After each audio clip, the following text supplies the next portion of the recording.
Hello students, मेरा नाम है लोकेश और आज हम पढ़ने वाले हैं question number 3 political science BA third year का। बहुत ही इंपॉर्टेंट क्वेश्चन है। अब एग्जाम में भी आया था ओपन बुक। चलिए स्टार्ट करते हैं।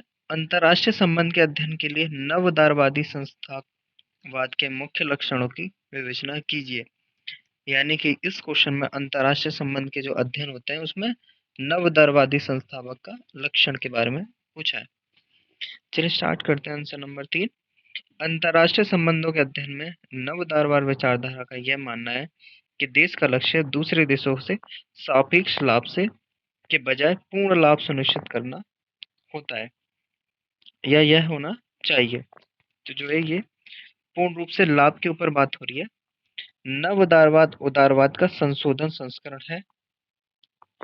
सरकार की राजकोषीय नीति द्वारा आर्थिक हस्तक्षेप की आलोचना करने और मुफ्त बाजार प्रतिस्पर्धा के माध्यम से आर्थिक दक्षता और विकास हासिल करने का विचार किया। इसे नव उदारवाद भी कहा जाता है। यानी कि सभी देश जो आर्थिक रूप से विकास चाहते हैं, आर्थिक रूप से आगे बढ़ना चाहते हैं, इन सबको जो हमने कहा वो कहा नव उदारवाद। नव यथार्थवाद के साथ साथ नव उदारवाद अंतर्राष्ट्रीय संबंधों के दो सबसे प्रभावशाली समकालीन दृष्टिकोण में से एक है।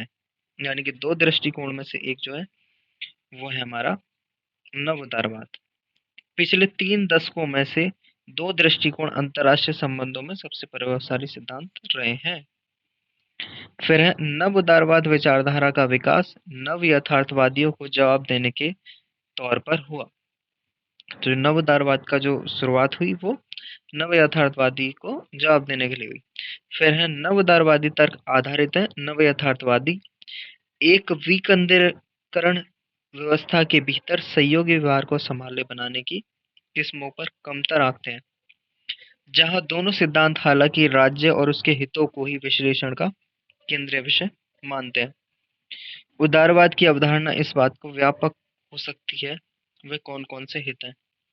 यानी कि नव उदारवाद की जो अवधारणा है वो सोच समझ सकती है कि क्या क्या जो हमारे हित हैं। नव उदारवाद का तर्क स्वतः तर्क संगति, राज्यों की अराजकता प्रणाली में भी आपसी विश्वास बढ़ावा देना और मानव दंडों शासनों संस्थाओं के निर्माण और पालन करने के माध्यम से आपसी सहयोग संभव हो। नव उदारवाद का जो उद्देश्य होता है वो होता है देश का दूसरे देश के मुकाबले ज्यादा से ज्यादा लाभ कमाना है। इसका कार्य व्यापार करना है। मुफ्ती बाजार पर तौर है। इसको बाजारवाद नाम भी दिया जाता है। यानी कि नव उदारवाद ने धीमे धीमे करके जो है वो बाजारवाद को ही बदल दिया। नव उदारवाद शांति के साथ साथ अंतर्राष्ट्रीय मुक्त बाजार को स्थापित करता है और ये अंतर्राष्ट्रीय संगठन वैश्वीकरण को पर विश्वास रखता है। यानी कि नव उदारवाद जो है एक वैश्वीकरण का मुख्य कारण भी कह सकते हैं हम। इसने वैश्वीकरण को बदला। यानी कि कुछ छोटे छोटे बाजार हुए और मार्केटिंग हुई और धीमे धीमे जो छोटे छोटे बाजार थे वो बड़े बाजारों में बदल गए और वैश्वीकरण की जो शुरुआत जो हम कह सकते हैं वो नव उदारवाद से कह सकते हैं। उदारवाद में व्यक्ति केंद्रित नहीं है बल्कि इसमें मुक्त बाजार केंद्रित है। यह व्यापार को लाभ के साथ उद्देश्य से करवाता है। नव उदारवाद मुख्य रूप से लाइसेंस फेयर आर्थिक उदारवाद से जुड़े 19वीं सदी के विचारों के 20वीं सदी के पुनर्थ को संदर्भित करता है। तो नव उदारवाद जो है 19वीं सदी में विचार था, लेकिन जो इस सबको जो पूरा करेगा वो 20वीं सदी को करेगा। उन विचारों में अर्थव्यवस्था और समाज और निजी क्षेत्र की भूमिका बढ़ाने के लिए निजीकरण, तपस्या, विनिमय, मुफ्त व्यापार और सरकारी खर्च में कमी जैसे आर्थिक उदारीकरण नीतियां शामिल है। जो नव उदारवाद है ये प्राइवेटाइजेशन का जो है चाहता है और साथ में विनिमयकरण यानी कि आपस में लेन देन और मुफ्त बाजार, एक फ्री ट्रेडिंग ट्रेडिंग जो है हमारी होनी चाहिए और सरकारी खर्च से कम होने चाहिए। उसमें प्रॉफिट को हाँ जो हम उदारीकरण के नाम से कह सकते हैं। फिर अंग्रेजी वक्ताओं ने 20वीं शताब्दी की शुरुआत के बाद से नव उदारवाद शब्द का उपयोग अलग अलग अर्थों के साथ किया। लेकिन 1970 और 1980 के दशक में वर्तमान अर्थ में अधिक प्रचलित हो गया था। यानी कि पहले नव उदारवाद का शब्द का अर्थ कुछ और था और अब कुछ और है, जिसमें से विभिन्न प्रकार के सामाजिक विज्ञान के साथ साथ विद्वानों द्वारा उपयोग किया जाता है। आलोचकों मुक्त बाजार नीति से आधुनिक समर्थक नव उदार शब्द से बचते हैं। जो आलोचक हैं वो नव उदारवाद शब्द से बचते हैं, क्योंकि नव उदारवाद से भूवर्गीय रूप से विशिष्ट हाइब्रिड उत्पत्ति उत्प्रवृत्ति दुनिया भर में यात्रा की है।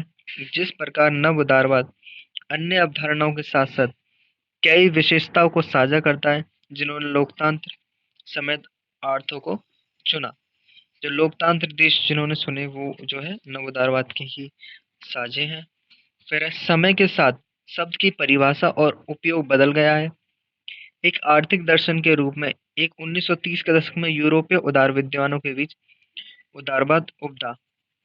यानी कि 1930 में जो है यूरोप जो विद्वान थे वहां पर जो है नव उदारवाद जो है उभरा, क्योंकि उन्होंने शास्त्रीय उदारवाद और समाजवादी योजना के विरोधाभासी दर्शन के बीच तथाकथित तीसरा या मध्य तारीख तलाशने का प्रयास किया। तो जो काफी सारे प्रयास किए गए शास्त्रीय उदारवाद और समाजवादी योजना को जो है इनके विरोध के, इस विकास के लिए प्रोत्साहन 1930 के दशक के की आर्थिक विफलताओं के दोहराने के बचाने से उत्पन्न हुआ। जब 1930 में जो सारे देश आर्थिक रूप से कमजोर हो गए थे, उस सबको बचाने के लिए जो इस विचारधारा का शुरुआत हुई। नव उदारवादियों ने शास्त्रीय उदारवाद की आर्थिक नीति पर अधिकार दोषी ठहराया। बाद के दशकों में बाद के दशकों में नव उदारवाद शब्द का उपयोग एक मजबूत राज्य के मार्गदर्शन नियमों के तहत एक बाजार अर्थव्यवस्था को बढ़ावा दिया।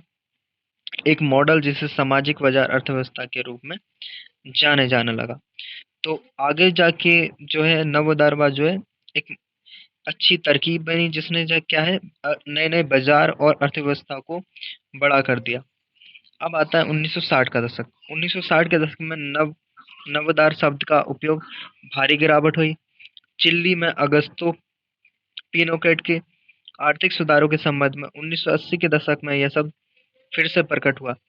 यानी कि जो नव उदारवाद शब्द है वो कई बार आया गया और इसके जो टाइम टाइम पर जो है मतलब भी बदलते रहे। इस शब्द का उपयोग स्थानांतरित हो गया। यह न केवल नकारात्मक सुधारों के साथ शब्द बन गया, जो मुख्य बाजार से बाजार सुधार के आलोचकों पर नियोजित था। चूंकि आर्थिक सिद्धांत केनेसियन प्रभावी मांग नीतियों की आलोचना करता है और सरकार एफएमएम फ्राइडमैन के सिद्धांत पर आधारित है, जिन्होंने बाजार अर्थव्यवस्था में हस्तक्षेप को दबाना चाहिए। तो फ्राइडमैन की सोच अलग थी थोड़ी, कि उसका सोच थी कि जो बाजार अर्थव्यवस्था को हस्तक्षेप से दबाना चाहिए और नीतियों के रूप में राज्य उद्यमों का निजीकरण होना चाहिए। सार्वजनिक क्षेत्र और विनिमय में अर्थव्यवस्था का उदारीकरण होना चाहिए, यानी कि अर्थव्यवस्था बढ़नी चाहिए। कर में कमी है और तपस्या वित्त आदि द्वारा छोटी सरकार की विशेषता है। अब आता है 1970 का दशक। तो 1970 के दशक के अंत तक लैटिन अमेरिकी देश यूके में थ्रेचर, अमेरिका में रीगन और जापान में यासुहिरो नाकासान ने प्रत्येक ने एक नवोदारवादी नीति अपनाई। तो जो ये सारे देश हैं इसमें काफी जो विद्वान हैं इन सभी ने जो है नवोदारवाद की जो है नीति अपनाई। एक सामाजिक विचार के रूप में ये पूंजी मुक्त गतिविधियों को नागरिक की आजादी अधिकार संरक्षण से रखने के द्वारा विशेषता इसे नया रूढ़िवादी भी कहा गया। तो एक नई रूढ़िवादी नीति आई जो कि सामाजिक रूप से और पूंजी गतिविधियों को नागरिक की आजादी देगी और अधिकार संरक्षण से बेहतर विशेषता बनाएगी। फिर आता है हमारा परिवहन और संचार से शिक्षा, चिकित्सा, देखभाल और कल्याण, सार्वजनिक निकायन को सुरक्षित करने के लिए नियमों की छूट से सार्वजनिक क्षेत्रों का निजीकरण, सामाजिक सुरक्षा, अस्थिर रोजगार की विफलता के कारण असंभव है। जो परिवहन है यानी कि हमारा ट्रांसपोर्ट जिससे हम कहीं आते जाते हैं, शिक्षा और चिकित्सा यानी कि डॉक्टर जो भी हैं, और हमारी जो कल्याण जो भी हमारी नीतियां होती हैं उन सबको जो है सामाजिक सुरक्षा और रोजगार की व्यवस्था के कारण असंभव है। और ये जीवन की असमानता के विस्तार जैसे समस्याएं पैदा कर रहा है। तो धीमे धीमे जो हमारी जो है सफलता जो है हमारी परेशानी भी बनता जा रहा है। इसके अलावा देश के विनियमन से मुक्त पूंजी वैश्वीकरण के माध्यम से श्रम के अंतर्राज्यीय विभाजन को पुनर्गठन करता है। ये समस्या विश्व स्तर पर दिखाई दे रही है। तो धीमे धीमे क्या है, कंपनियां बनती जा रही हैं, वेस्टेज बनता जा रहा है और काफी सारी दिक्कतें आ रही हैं नई नई टेक्नोलॉजी की वजह से। जो रोजगार है, रोजगार भी नहीं मिल पा रहा आजकल। तो ये काफी परेशानी की बात आ रही है और ये जो परेशानी है वो वैश्विक स्तर पर देखी जा रही है। हालांकि नव दरवाद हमेशा सुधारों की मांग करता है। लगातार व्यक्ति और व्यवसाय के लिए बाजार में प्रतिस्पर्धा, आत्मनवाचार मांग करना। इसलिए पार्टियों के परिणाम स्वरूप बाजार में प्रतिस्पर्धा का परिणाम ऐसी सामाजिक असमानता है। इसके अलावा असमानता बढ़ाने, कल्याण, शिक्षा, अपराध इत्यादि की सामाजिक अशांति भी एक नवोदारवाद अर्थव्यवस्था में एक बाजार के रूप में शामिल करने की कोशिश रही है। तो ये जो नवोदारवाद जो नीति है सभी को अपने जो है नीति में शामिल करना चाहता है, जैसे शिक्षा के क्षेत्र में या किसी भी कल्याण के क्षेत्र में। और इससे क्या सामाजिक अशांति भी हो रही है और नव उदारवाद की जो आलो, आलोचना है वो मुश्किल होती जा रही है। फिर भी जो है मुश्किल होती जा रही है क्योंकि लोगों को इसकी वजह से फायदा भी हो रहा है, काफी लोगों को इसका नुकसान भी हो रहा है। तो स्टूडेंट इस आंसर को आप इस प्रकार से लिख सकते हैं। एक बार क्वेश्चन मैं आपको दोबारा बता देता हूँ। क्वेश्चन था अंतर्राष्ट्रीय संबंध के अध्ययन के लिए नव उदारवादी संस्थावाद के मुख्य लक्षणों का विवेचना कीजिए। अगर नव उदारवाद पर कुछ भी आए तो आप इस आंसर को लिख सकते हैं। अगर ये आपको वीडियो पसंद आई हो तो ज़्यादा से ज़्यादा शेयर करें, लाइक करें और आपका कोई सजेशन हो तो आप नीचे कमेंट में सजेशन करें। And thanks for watching this video.